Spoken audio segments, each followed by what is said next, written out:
Kilala si Mashiba sa Hajime no Ippo bilang isang walang awang dumudurog sa kanyang mga kalaban. Ngunit ang hindi alam ng karamihan, ang karakter na ito ay hindi lang basta gawa-gawa dahil hinango ito sa isang tunay na halimaw ng boxing noong 1980s. Ang kanyang pamatay na kamao ay maituturing na isang sandata na madaling tumatapos sa kanyang mga kalaban na naging susi upang siya ang maging kauna-unahang kampeon sa 4 na magkakaibang dibisyon. Ngunit sa kabila ng pagiging isa sa pinakamabangis na boxer sa kasaysayan ng boxing, bakit nga ba matapos ang kanyang pagre-retiro, naglalakihang mga utang ang sa kanya'y naghihintay? Paano nga ba ang isang boksingero na umabot sa rurok ng tagumpay ay humantong sa ganitong katinding sitwasyon? Hihimayin natin ang buong katotohanan dito sa Beyond the Game. Pero bago tayo magsimula, kung gusto mo pang makakita ng mga kwentong gaya nito, don't forget to like and subscribe bilang pagsuporta sa aking munting channel. Maraming salamat po. Isinilang sa isang pamilyang may 9 na magkakapatid noong 1958, lumaki si Thomas Hearns sa sentro ng industriya ng sasakyan sa Amerika, ang Detroit.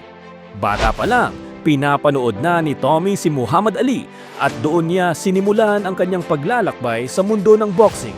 Sa King Solomon Gym, malapit sa kanilang bahay, sa gabay ni Emanuel Stewart, ang lalaking nagpalaki ng higit sa 40 world champions. Hindi binigo ng batang si Hearns ang kanyang mentor dahil nanalo siya sa National Golden Gloves Championship noong 1977 at sa edad na 90, sumabak na siya para sakupin ang mundo ng professional boxing. Matapos mag-record ng 28 wins at 26 knockout, noong August 1980, nagkaroon ng pagkakataon si Hearns na lumaban para sa isang title match na pagmamay-ari ni Pipino Cueva. Ang Meksikanong ito ay matagumpay na naidepensa ang kanyang titulo ng 11 beses sa loob ng 4 na taon, kung saan 10 sa mga humamon sa kanya ay literal na pinatulog sa ibabaw ng lona. Ngunit pagtunog pa lang ng bell sa kanyang ika-12 title defense, ipinamukha agad ni Tommy kung sino ang tunay na hari sa loob ng ring. Sinalubong niya agad ito ng isang malakas na left hook sa unang segundo pa lang ng bakbakan. Matapos makuha ang distansya, pinakawalan ng hitman ang isang sigurado at pamatay na right hand na tuluyang nagpatigil sa laban. Dahil dito, ang 21 anyos na si Hearns ang opisyal na tinanghal bilang bagong WBA champion at ang paboritong bayani ng lungsod ng Detroit. At noong 1981, nagtagpo ang landas ng 2 hari sa ibabaw ng lona. Ang nakataya, ang pag-isahin ang korona ng World Welterweight Championship sa isang makasaysayang laban na tinaguriang The Showdown sa harap ng 23,000 na manonood. Sa unang round pa lamang, ang mas may mabigat na suntok ni Hearns ang kumuha ng kontrol sa laban gamit ang mga jab, hinaluan pa ito ng mga birada sa tadyang. Pagpasok ng round 6, nagpakawala si Leonard gamit ang isang overhand right at pinasayaw si Hearns na parang manok gamit ang isang left hook. Gayunpaman, ang liver punch ay nagdulot ng malaking pinsala kay Hearns.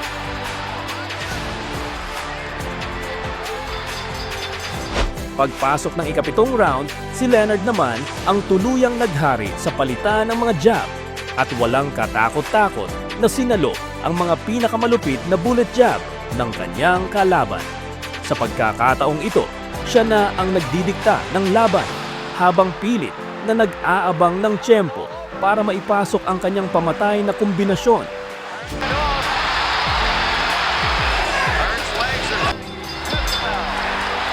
Sa round 8, sinabihan ni Emanuel Stewart na kailangan niyang makabawi. Sumunod naman si Tommy na ikinagulat ng lahat dahil ginaya niya ang diskarte ni Leonard sa simula. Umikot-ikot si Hearns sa lona habang nananalasa gamit ang flicker jab at nagbigay ito ng daan para makuhang muli ng hitman ang pabor sa 3 hurado.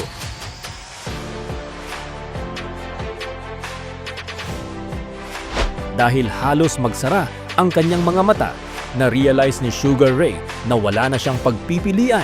Kaya pagpasok ng 13th round, kailangan niya ng knockout para manalo. Dito na niya pinakawalan ng buong lakas ang kanyang maaasahang 1-2 combination, dahilan para makalamang kay Hearns.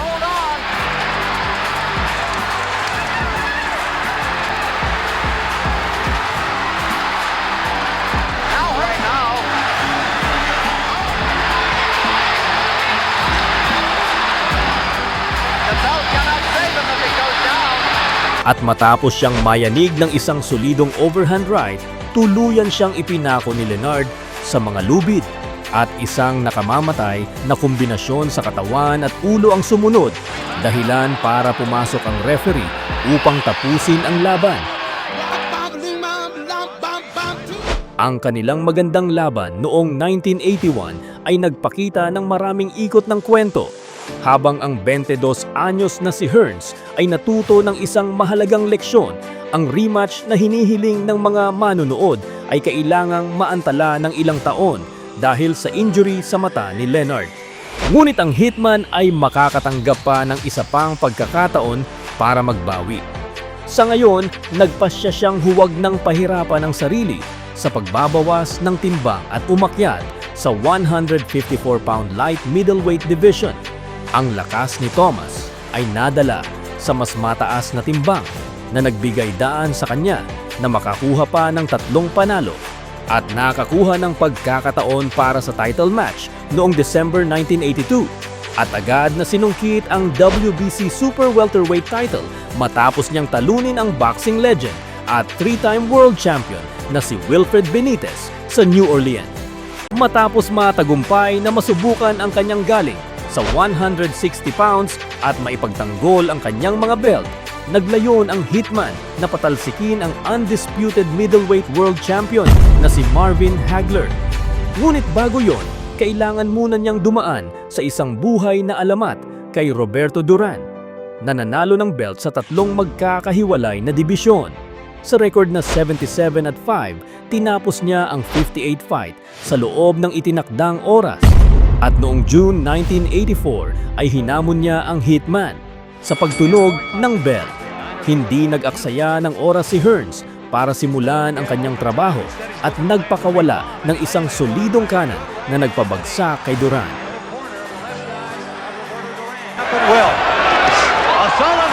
Na naghatid sa kanya upang masungkit ang kanyang pangalawang Ring Magazine Fighter of the Year Award noong 1984. Noong April 1985, naging host ang Las Vegas para sa matagal ng inaabangang sagupaan sa pagitan ni Hearns at ng middleweight kingpin na si Marvin Hagler. Kaya sa pagtunog pa lang ng opening bell, nagawang mayanig ni Hearns si Hagler. He wants the body. He bangs Marvin. Oh, Hearns hit him with the right hand. He was stunned a little early and he's normally a slow starter. He's also bleeding. Hagler is... Ngunit isang malaking dagok ang sumalubong sa kanya nang mabali ang kanyang kanang kamay sa mismong unang round. Sa kabila ng matinding sakit, nakagawa pa rin si Hearns ng isang malalim na sugat sa noo ni Hagler. He was stunned a little early and he's normally a slow starter. He's also bleeding. Hagler is cut. Again. Hagler bloody. A tremendous sensational first round and Hearns gets hurt in the round. Great first round. Sa mga sumunod na round, naging dikdikan at kabi-kabilang palitan ang nangyari, ngunit hindi na nagawang samantalahin ni Hearns ang kanyang naging bentahe noong una dahil nga sa nabali niyang kanang kamay. Kaya naman, napilitan si Hearns na mag-box and move at gumamit ng magandang jab para kahit paano ay mapanatiling malayo si Hagler sa kanya. Gumana naman ang taktikang ito noong una. Most of this round is a righty. Now he switches southpaw and lands. Trying to get inside again. The cut opens up over Hagler. Ngunit pagdating ng ikatlong round, nagawa siyang mayanig ni Hagler at naipako siya sa lubid, kung saan isang nakamamatay na kanang kamay mula kay Hagler ang nagpabagsak kay Hearns sa lona. Another right hand. Hearns turns his back, takes another right. Hearns in deep trouble again. Hearns is down. Hearns is down in the third. Nagawa pang tumayo ni Hearns bago matapos ang bilang ng referee, pero kitang-kita na hindi na niya kayang magpatuloy. Kaya naman nagpasya ang referee na tapusin na ang laban. Sa kabila ng pagkatalo, umani si Hearns ng gabundok na respeto mula sa mga fans at mga eksperto sa boxing. Dahil sa tindi ng kasikatan ng laban at sa kalibre ng kanilang kompetisyon, tila selyado na at labis na hinihintay ng lahat ang isang rematch. Ngunit gaya ng maraming kwento sa boxing, ito ay nanatiling pangarap na lamang at hindi na kailanman naganap. Pagdating ng March 1987, muling nagpakitang gilas ang Hitman ng 6 na beses niyang pinahalik sa lona si Dennis Andries upang sungkitin ang WBC Light Heavyweight title sa 10th round sa Cobo Hall sa Detroit, Michigan. Sa taon ding yon ang literal na pagwasak at paggiba niya kay Juan Roldan sa loob lang ng 4 na round. Neither fighter landed a serious punch. That right hand the first, and it's set. Para makuha ang bakanteng WBC middleweight title na nag-angat kay Hearns bilang isang kauna-unahang 4-weight world champion. You guys, I don't even know how to start. I'm so happy now. Ngunit isang napakalaking bulaga ang sumalubong kay Hearns noong June 1988 nang maagaw sa kanya ni Iran Barkley ang WBC middleweight title sa 3rd round TKO. A right by Barkley and Hearns is down! Can he survive the 3rd round? Barkley has upset Thomas Hearns here in the 3rd round! Isang bakbakan na binansagan ng Ring Magazine bilang 1988 Upset of the Year. Pero hindi dyan nagtatapos ang kanyang legacy. Noong November ng taon ding iyon, muling bumalik sa ibabaw ng lona si Hearns upang humakot na naman ng isa pang world title. Dito ay pinataob niya si James Kinchen via majority decision. Good right hand by Hearns. Talking patiently. Good. His overhand rights. Landing at will. Hearns. Good advantage of Hearns' left. And now he fires off with the right hand. Para iuwi ang kauna-unahang WBO Super Middleweight title sa kasaysayan.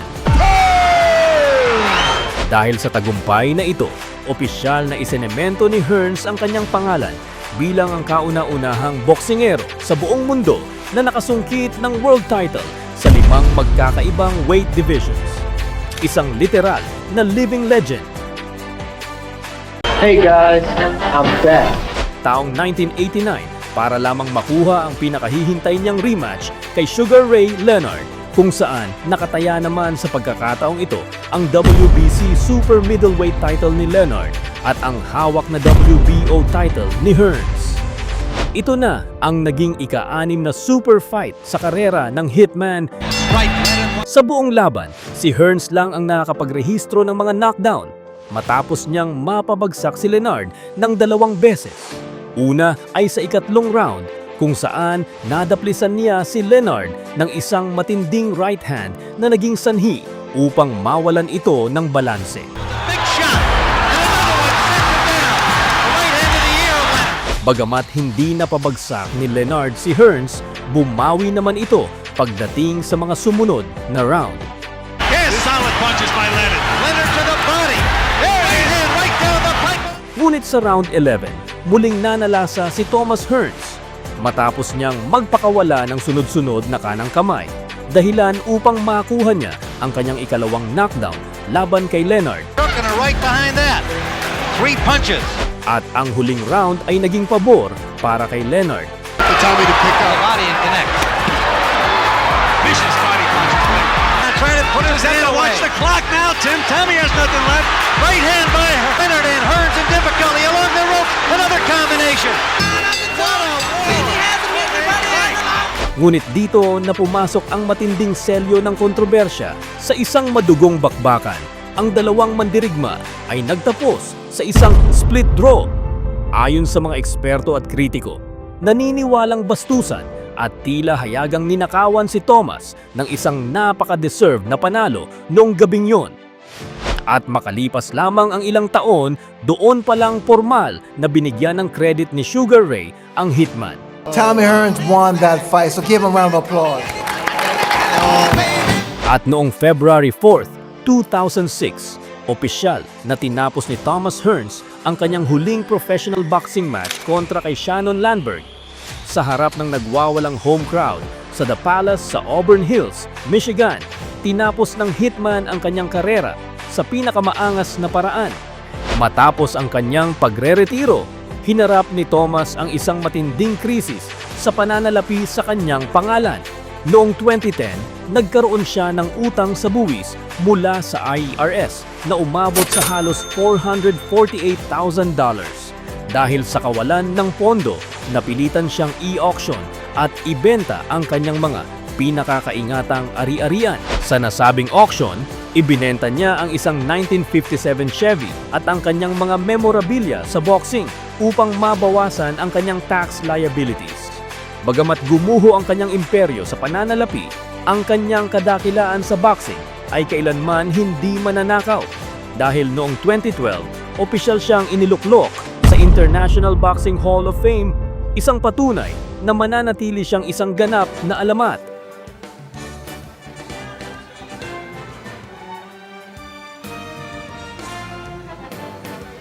Sana ay nagustuhan ninyo ang ating kwento. Kung may suggestion kang content na gusto mong mapanood, i-type mo na sa comment section. Sisikapin nating isunod sa ating channel. Mag-subscribe ka na rin. Libreng nude lang, wala pang monthly bill, di tulad ng iba dyan. Hanggang sa susunod nating kwento, ito ang Beyond the Game. Maraming salamat.